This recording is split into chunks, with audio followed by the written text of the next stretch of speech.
My name is Paula Ramirez. Hello.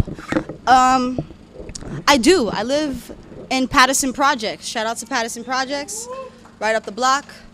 So I'm just so honored to be here tonight. I think I'm just going to share my pieces and kind of let them tell a story. Pardon me. But I think it's also important for me to note that my grandmother, Carmen Ramirez, it's been a year since she passed away, but when she moved from Ponce, from Puerto Rico, the first place she got was an apartment right over here in Patterson. So I love you, Grandma. This is for you. Oh, wait. I don't know by heart. I got to read off the paper. Hold on.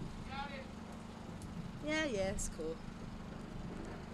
This first piece is called Gentrified Jasmine Iced Tea. And just to give you some context, there's a real cute, shout out to Mott Haven Bar and Grill, also known as the Bruckner, also known as the Rail. It's a real cute spot. If you don't know about it, woo, shout out to Mott Haven.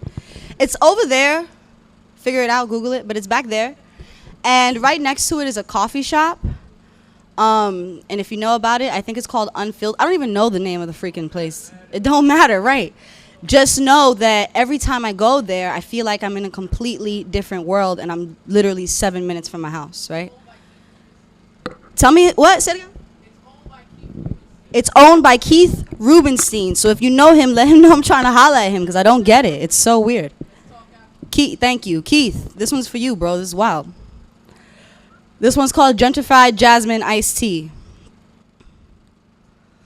I was here for the crack epidemics. I seen the riots. I seen gentrification. This neighborhood is changing. I've ridden waves of submission, coffee shops with special brands, sorcery sliders through blocks I once knew so well, looking like sob stories, Tinder timelines. I'd fuck that nigga if he liked, but baby, you know that you're the one for me.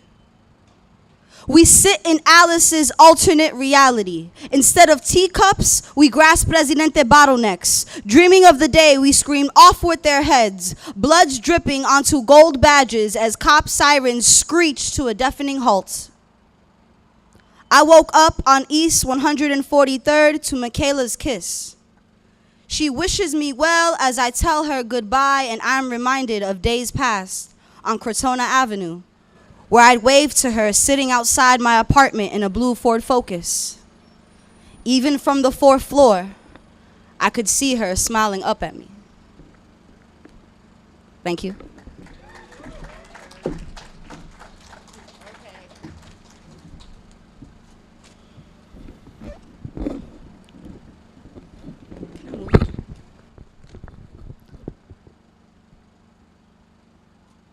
Her title was poet. She needed no name or setting to know who she was. 4-floor walk-ups on Crotona Avenue or 2 family private homes on Otis Avenue couldn't ever confuse her for who or what she was.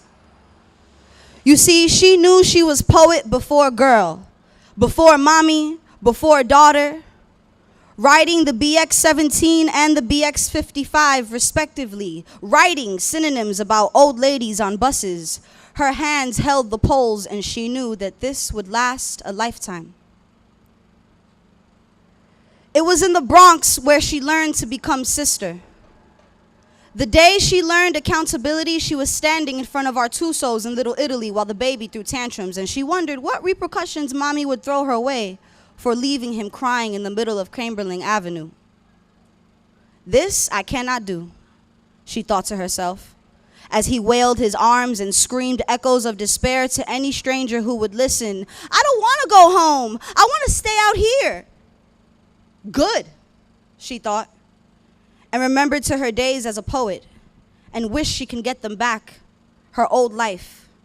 She did not want to be sister. But it was on Beaumont Avenue when she realized she was wrong.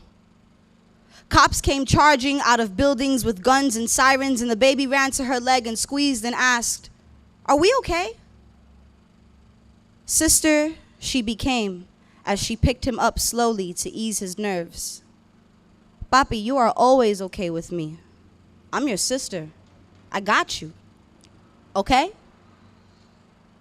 She tickled his cheek and he laughed and screamed the entire way home. My sister got me, my sister got me. It was in the Bronx where she learned to become sister. And as she held him, she knew that it would be like this, her and the baby, forever. Thank you. Come on, y'all. Not for me, just wake up. Clap for yourselves, wake up. All right, damn. Here we go. Last one. 2319 Broken Dream Boulevard. This is not really a poem per se, more like an ode to Fordham Road. Sorry, I'm bugging. An ode to Fordham Road. A dedication, if you will, of chewing chicken kebabs on dirty-ass sticks in dirty-ass streets. I had my first kiss and his dirty ass ran down 183rd before I realized that we were being chased by Bloods. Dirty ass cops stop me while I run for my dirty ass life, and they ask me if myself or if any of my peoples are dirty, and I dirty nod, knowing that even though he thinks I'm lying, he makes me take the long way home, and I make my way down that dirty ass Tremont Avenue. And I'm tired of running, and in true Tigre style, I hop the dirty ass bus and get off at my dirty ass block. My dirty ass corner bodeguero smiles and tells me to take it on credit. He knows my dirty ass is good for it. Out of all of the families in our dirty ass building, mommy was the only one with a clean job. Oh, how I loved my dirty ass block with its dirty ass people, dirty ass shorty asking me and my brother for dirty ass change. I don't see that much anymore. Instead, other dirty-ass people hide behind dirty-ass politicians' offices with dirty-ass clerical desks, trying to wipe the Bronx clean with their dirty-ass hand wipes, rubbing away years and decades and centuries of dirty-ass cultura, replacing it with black and white keyboards, gorgeous views of dirty-ass highways, dirty-ass pianos. My dirty-ass ponders this while wondering if I would ever get enough money to wipe myself clean. Thank you.